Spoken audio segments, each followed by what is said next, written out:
إن الحمد لله والصلاة والسلام على رسوله أما بعد أعوذ بالله من الشيطان الرجيم بسم الله الرحمن الرحيم সমস্ত প্রশংসা সমস্ত তারিফ আল্লাহ রাব্বুল আলামিনের জন্য যিনি আমাদেরকে সৃষ্টি করেছেন, যিনি আমাদেরকে আজকে আমাদের এখানে সবাই সম্মিলিতভাবে একত্রিতভাবে এই অনুষ্ঠানে উপস্থিত থাকার তৌফিক দান করেছেন। এই জন্য আমরা শুকরিয়া আদায় করি আলহামদুলিল্লাহ। বিশ্ব মাহবুবুল মুকাদ্দুম যিনি আমাদের মুক্তি এবং শান্তির পথ দেখিয়েছিলেন, সেই প্রিয় নেতা মোহাম্মদ মুস্তাফা সাল্লাল্লাহু আলাইহি ওয়াসাল্লামের প্রতি জানাই অগণিত দরুদ ও সালাম। আল্লাহুম্মা সাল্লি আলা। আজকে কাজী রিয়াজউদ্দিন রোড পোস্টার সম্পাদক এই এলাকা পঞ্চায়েতের অভিষেক এবং নবীনবরণ এবং পরিচিতি সভা উপস্থিত আজকে সভার সম্মানিত সভাপতি মঞ্চে উপস্থিত আছেন আপনাদের এলাকার কৃতি সন্তান, এই এলাকার মা মাটি মানুষের নেতা, যার উপর অত্যাচার নির্যাতন জুলুম করা হয়েছিল, একসাথে যিনি আমি আর বড় ভাই কারাগারে থেকেছিলাম, এই এলাকা থেকে বারবার নির্বাচিত আপনাদের জনপ্রতিনিধি এবং আগামীতে ঢাকা ৭ আসন থেকে বাংলাদেশ জাতীয়তাবাদী দলের একজন মনোনয়ন প্রত্যাশী জিয়া পরিবার অত্যন্ত আস্থাভাজন এবং বিশ্বস্ত হাতিয়ার, এই এলাকার উন্নয়নে যার প্রত্যেকটা ক্ষেত্রে অবদান রয়েছে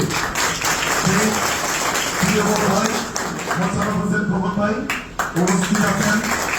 এই এলাকার বিএনপির আরেক সহযোদ্ধা, যার সাথে আমি একই সাথে কারাগারে ছিলাম, দীর্ঘদিন কারাগারে ছিলাম, একই পাশাপাশি রোডে থাকতাম, অনেক নির্যাতনের শিকার হয়েছে। এই এলাকারই সন্তান, মাটি মানুষের নেতা, উনিও আমাদের জাতীয় আদর্শের অত্যন্ত স্বনামধন্য একজন এবং আগামী দিনে উনি আপনাদের জনগণের মনোনীত কাউন্সিলর হয়ে এই এলাকা সেবাদান করার জন্য প্রস্তুতি গ্রহণ করছেন।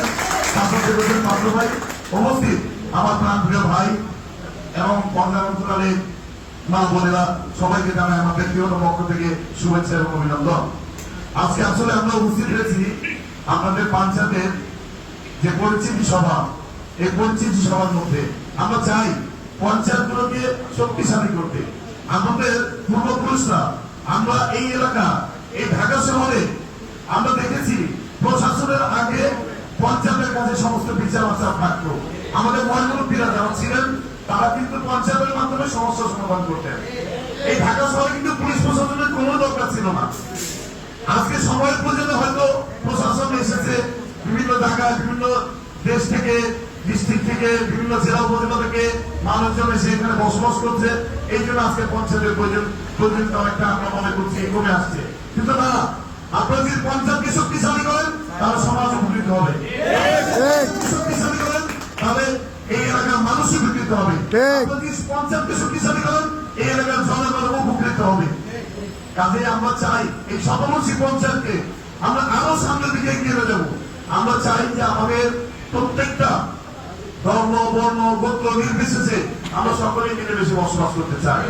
বিগত শাসনামলে, ফ্যাসিবাদের শাসনামলে যে অত্যাচার হয়েছে, জুলুম হয়েছে, নির্যাতন হয়েছে, এই অত্যাচার জুলুম নির্যাতনের কথা যদি বলতে যাই, ঘন্টার পর ঘন্টা, দিনের পর দিন, মাসের পর মাস কেটে যাবে, তবুও আমাদের নির্যাতনের চিহ্ন, আমাদের নির্যাতনের কথা বলে শেষ করা যাবে না।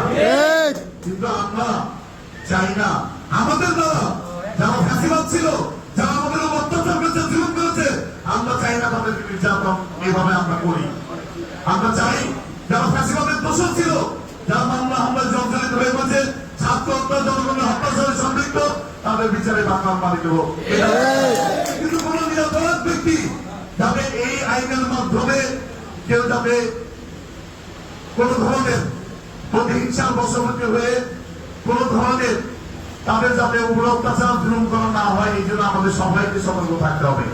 কারণ ফ্যাসিবাদ যে কাজ করে গিয়েছে আমরাও একই কাজ করতে চাই না। আমরা চাই সবাই সম্মিলিত ভাবে মিলেমিশে এই সমাজকে, এই দেশটাকে সামনের দিকে এগিয়ে নিতে। এখন আপনারা দেখেছেন যে ফ্যাসিবাদের শাসন আমলে আজকে আমার সন্তান, আপনার সন্তানরা কিন্তু রক্ত দিয়ে আজকে আমাদের ভোটের অধিকার প্রতিষ্ঠা করে দিয়ে গেছে, আমাদের মধ্যে শান্তি শৃঙ্খলা প্রতিষ্ঠিত করেছে।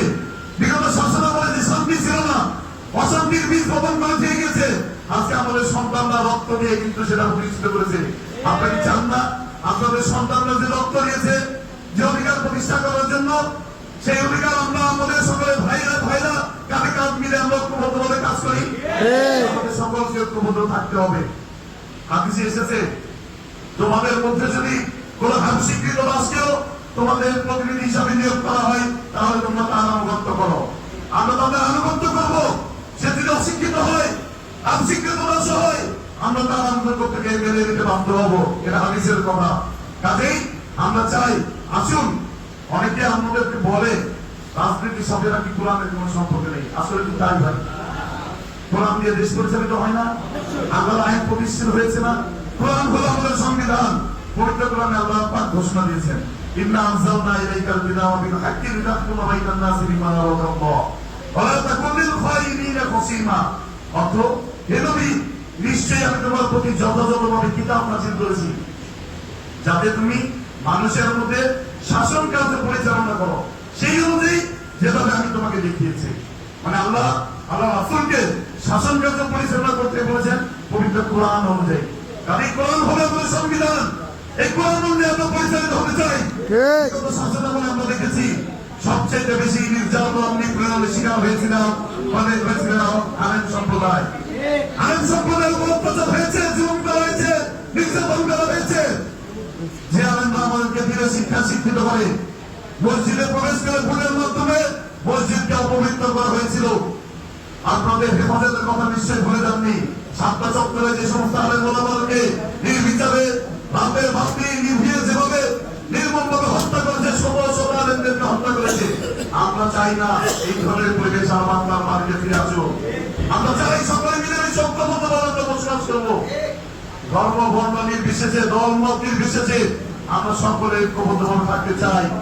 এই দেশের শান্তি আর বিনষ্ট করতে চাই না। এই দেশের অস্থিতিশীল পরিস্থিতি আমরা দেখতে চাই না। আমরা আসুন সকলের ভাই হয়ে যায়, সকলে মিলেমিশে আমরা এই সমাজটাকে, এই দেশটাকে নির্মাণ করবো। তাহলে আমাদের এই আত্মত্যাগের প্রকৃত মূল্যায়ন আমরা দেখতে পাবো।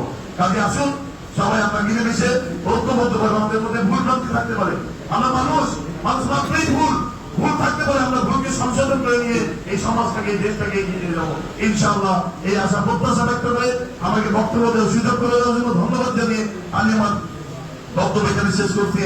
আল্লাহ হাফেজ। বাংলাদেশ জিন্দাবাদ। বাংলাদেশ জিন্দাবাদ।